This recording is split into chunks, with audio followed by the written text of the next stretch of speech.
Grab some popcorn, guys, because today we're covering everything that just came out in Minecraft 1.17's Caves and Cliffs Update Part 1. We'll touch on these awesome signs later, but shouts out to Dash Jaffs and Ancient King. First up are Amethyst Geodes, a brand new type of structure you can find underground in cave systems, filled with all sorts of new blocks that make lovely sounds when you walk on them. But now let's look at some of the blocks they're made of. Number 2 here is smooth basalt. As you may have seen earlier in the Amethyst Geode, it's a new block that will generate along with that structure, and you can also make it in a furnace. Basalt can be found in the Nether, and you can cook it up to get a smooth basalt variant. Calcite is another new block found within the geodes. Right now, it's the only place you can find calcite, and currently doesn't have a stair or slab form, so we can hold out for hope. Budding amethyst is also a new block. It's the cracked looking block that you actually see amethyst crystals growing from, and it is the only way that you can actually grow said amethyst crystal buds. And lastly, from the geodes are the amethyst block itself. These are the majority of what's found within the geode, so you can locate the blocks there, or you can take amethyst shards and actually make them so you can get a block of amethyst just like that. Moving on from geodes, we have tinted glass, a new type of glass that you can actually make by taking regular glass and adding in some amethyst shards, and you'll get 2 tinted glass for your trouble. Now, these types of glass will prevent light from bleeding through them. You can even see that more dramatically over here, where these torches are not covering any of the light, or darkness rather, over on this side. The next new 1.17 feature is the Spyglass, and when you look through it, you can actually zoom in at great distances, as you can see right there. And as you can see through this, we can actually look very, very closely up through this ravine. It's made using copper ingots and an amethyst shard. Okay, this one's interesting. Pistons have particles when they break a block now, because believe it or not, pistons are capable of breaking blocks, such as the budding amethyst right here. They will now give off a bunch of particles whenever it is they decide to do that. Next change are raw ores. Raw gold, raw copper, which we'll get to soon, and raw iron have changes when you mine them. Where before you used to get the block, you'll now instead get a raw version of the ore in question. And this is impacted by fortune enchantments. And of course, there's now blocks of raw ores. So now you can take all of the raw ores you've been collecting and turn them into a compacted block just like that. So now we've got compacted gold, copper, and iron blocks. Beans! They look like beans.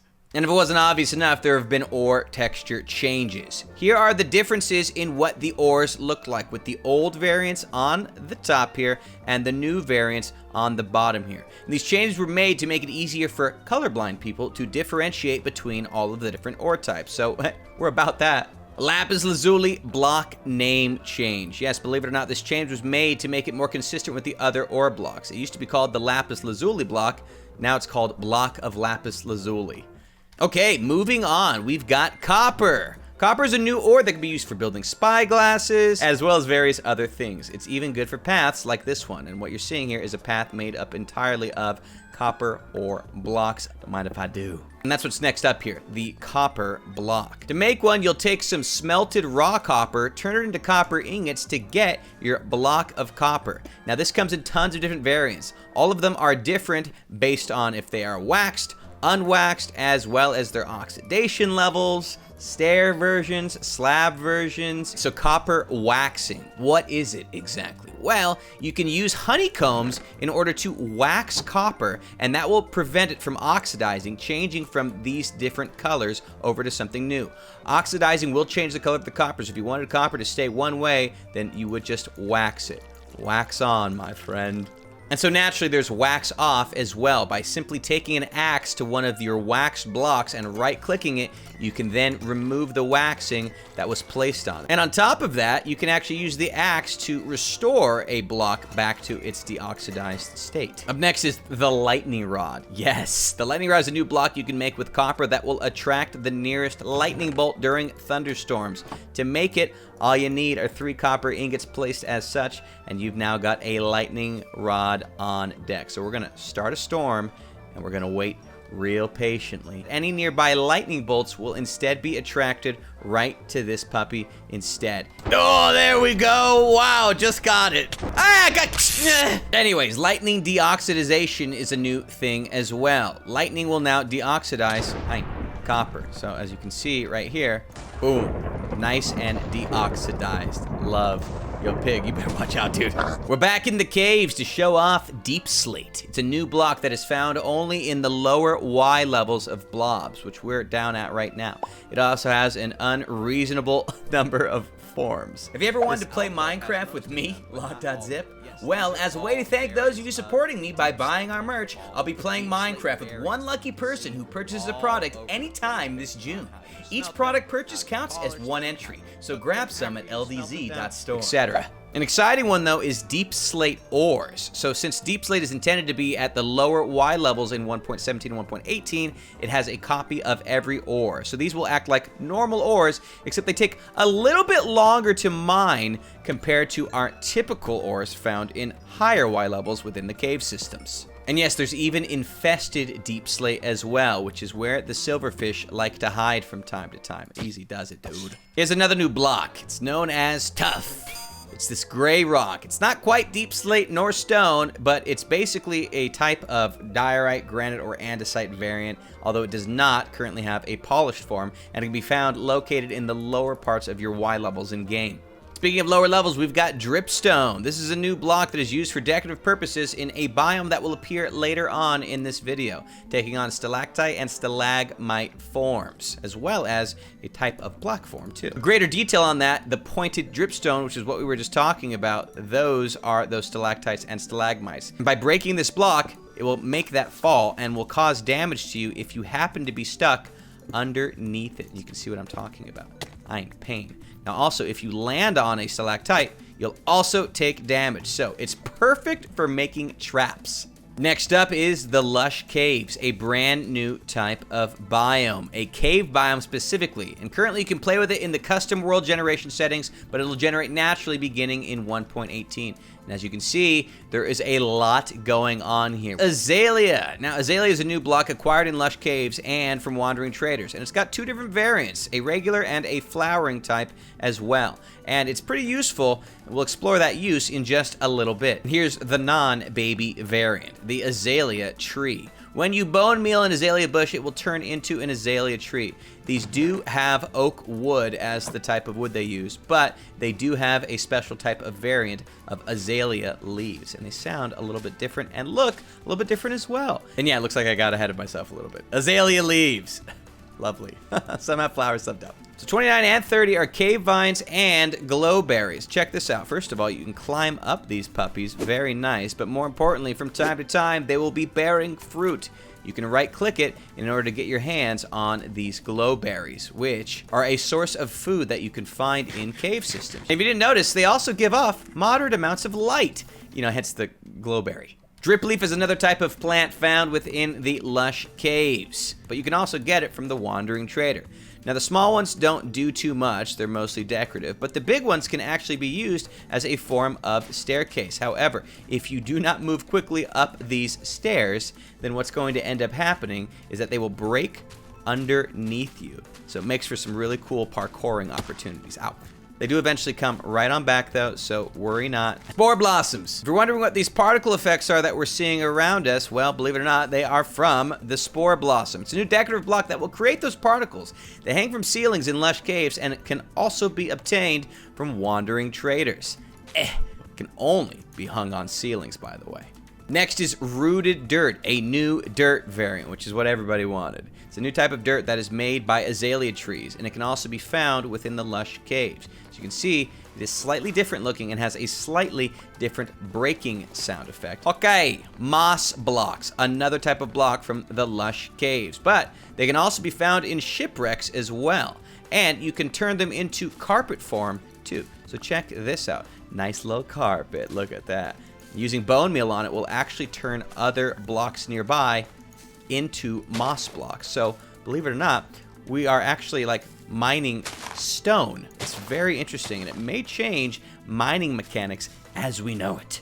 Hanging roots, another one. So hanging roots are a new decorative block that can be found in Lush Caves, specifically hanging underneath rooted dirt. Boom, boom, Next is Axolotls, finally getting to some mobs. This is the latest mob to come to Minecraft. It's a new aquatic mob that will come in 5 different colors, and they are also intended to be found in underground pools for the Lush Cave. So check this out. Spawn in a couple, and you can see various different color variants popping off right now. You can also catch them with buckets. So if you right-click nearby one, it's not letting me... Oh, that's... I was like, what's happening? There we go. So we just caught ourselves the cutest predator, and you can actually get rid of the axolotl by placing the water bucket down. You can breed these guys, and believe it or not, they'll also help battle. Okay, Dripstone Caves. This is another new biome intended for 1.18, but you can do it with custom world generation settings and visit it right now. This is roughly what it will look like from time to time, although world generation may change, so we'll revisit this when 1.18 eventually comes out. Check this out though, Glow Squids, another new mob. The long awaited by some and dreaded by others mob, which is known as the Glow Squid, is finally here. So we're gonna go ahead and fill up some water for this poor soul, spawn him in. This is what the Glow Squid looks like, complete with their own sets of particles and their very own unique drop. Though it does act like a normal squid, you can see it in really dark conditions. So here's a Glow Squid pool. We're gonna place a Glow Squid all the way down here, and as you can see, it is completely illuminated despite being super far down there. And if you kill them, they drop a new item known as the Glow Ink Sac, which we'll get to in just a second. It's actually right over here. Glow item frames, another feature. As you might have seen in use a couple times earlier, there's now glow item frames. These item frames can be seen even in the darkest of conditions. So check this out. Super dark area, put a glow ink sac, combine that with the item frame to make a glow item frame, and look at the massive difference. Way more illuminated. There's also glowing text on signs. Notice how the text on these signs is growing brightly?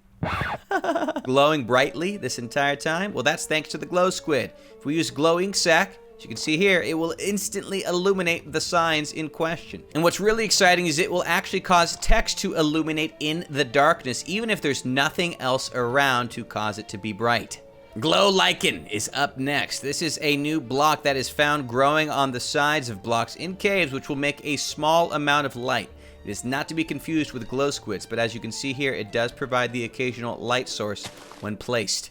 Time for a change in scenery. We've got some powder snow over here. This is a new block that is very similar to snow, but allows you to fall in it. It is the snowier snow that was mentioned at Minecon, and as you can see, we are slipping right on down, and we've got a very interesting effect that is occurring on us as well. This new mechanic we will get to a little bit later. This is normal snow, this is powder snow.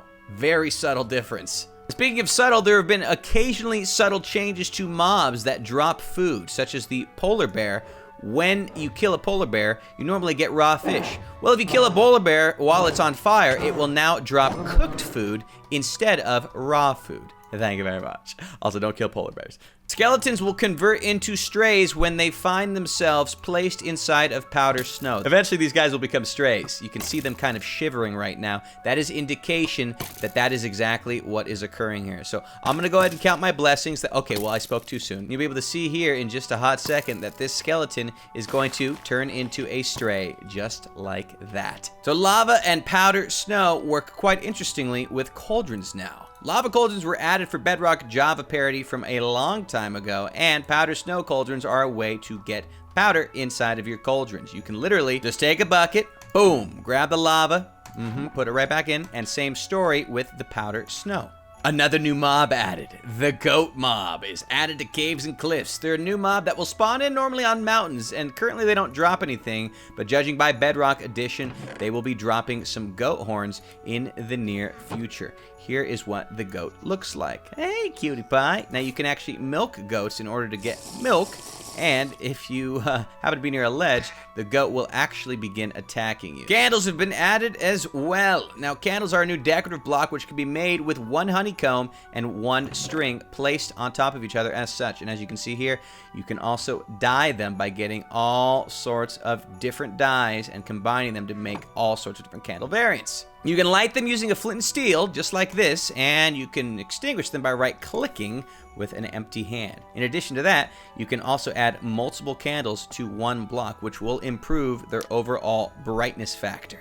And a fun little bonus one here, you can now add candles on top of cakes. World height fluidity. We're currently at y equals -41 in this world, which is usually the void as of previous Minecraft versions, but this is due to world height fluidity, which allows for a huge amount of very strange world heights. 1.18 is going to have a maximum world height of 384. Now, spectators can see in lava. So what we're going to do is go into spectator mode and check it out. We can go right down to this lava, and now we can see right through it, which is so useful. There have been changes to mineshaft generation. Namely, mineshafts normally would generate in open air. They'll now have chains and support beams to keep them steady. The Skulk Sensor. This is an interesting one indeed. Skulk Sensors are a new block that will detect vibrations and movement and will send off a redstone signal. Now, until 1.18, they'll only be available via commands, so they won't be showing up anywhere, including not in the creative mode menu.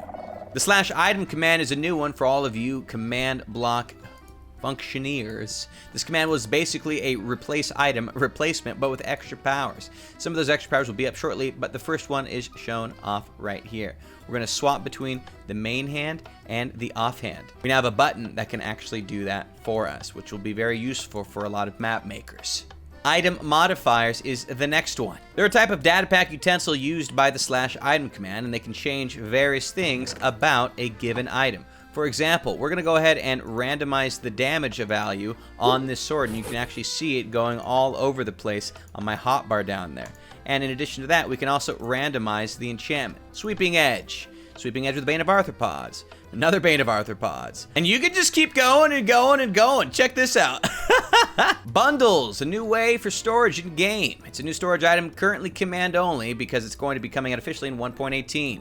They can take an item by right-clicking in the inventory and storing items within it. So we're going to add items to this bundle, and you can begin to see that it's being filled up with various different things. We can throw some copper in there, some diorite. And as you can see, it will slowly but surely show off all of the various items found within it. And you can also see the amount of space that's left in it as well.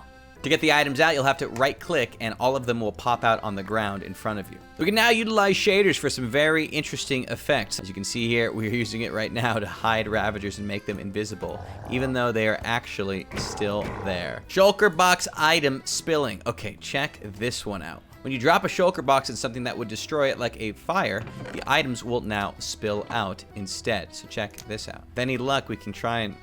There we go. We got the items. They all spilled out very quickly instead of being burned instantly. This next one is Shulker Budding. When a shulker hits another shulker with one of its shulker bullets, it's got a chance of causing another shulker to spawn in, but only when that shulker that's been hit's shell is nice and open. Oh, look, it actually spawned in a duplicate over here. Oh, look, it spawned in another one right over here, too. Okay, I'm in a little bit of trouble. Light blocks, another addition. This is quite interesting indeed. These are known as light blocks. They are a command/creative only item. It will emit light, but it is otherwise invisible, and you can only see where they are while holding one. So as you can see right here, it does act entirely invisible in survival mode, and in creative mode, you can see them standing out in a wow, all over the place essentially. If you right-click them, you can change their brightness level. As you can see here, we're getting all sorts of different types of brightness level light blocks after modifying them. Marker blocks, check these out. They're a new entity which is completely invisible even to spectators. To the left is a marker and to the right is an armor stand. So believe it or not, going into spectator mode here, you can see that the armor stand goes invisible, half visible, and the marker does not do that at all. Monochromatic logo. This is a new option for the loading screen. If you've ever seen this menu pop up, you can actually now change it. Under the accessibility settings, just turn on monochrome logo to on, and now when this menu shows up, it looks way cooler in my opinion. The Redstone tab has been reorganized. So we're gonna go and show you that in creative mode. It now looks a little different than it did before. That's it. New advancements have been added. For this one, we're gonna temporarily say goodbye to my webcam, so you'll be able to see all these new advancements popping up on the screen. Look at those. And here's some more. And then one final one up here. Whatever floats your goat. Interesting sounding, huh? Changes to grass paths. It's no longer called grass path. It's now called dirt path. That was the only change. Waterlogging rails. You can now waterlog rails so that you can have minecarts go through the water. Lovely. Simple fireworks can now be made in the recipe book. These are fireworks that are made simply with gunpowder as well as with paper. They didn't previously show up in the recipe book, but now they do. Hip hip hooray. There are 11 new particles that have been added in. We've got dripping dripstone lava, dripping dripstone water, falling spore blossom, the glow effect, the glow squid ink, wax off, scrape.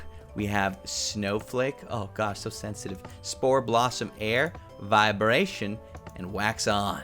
There's now a freeze damage game rule for that freeze effect we saw a little bit earlier. This will determine if you take damage in powder snow or not. If you set it to true, you will take damage over time. Once this effect grows largely enough, you'll actually see my hearts down there turn blue and cause damage. Now, if we were to turn that off, you'd see here that we are no longer taking damage. Beacon beams will now display a lot higher than they used to. Beforehand, they only showed up to y equals 255. So now you can see there's a huge difference, with this one showing up all the way up to 1100.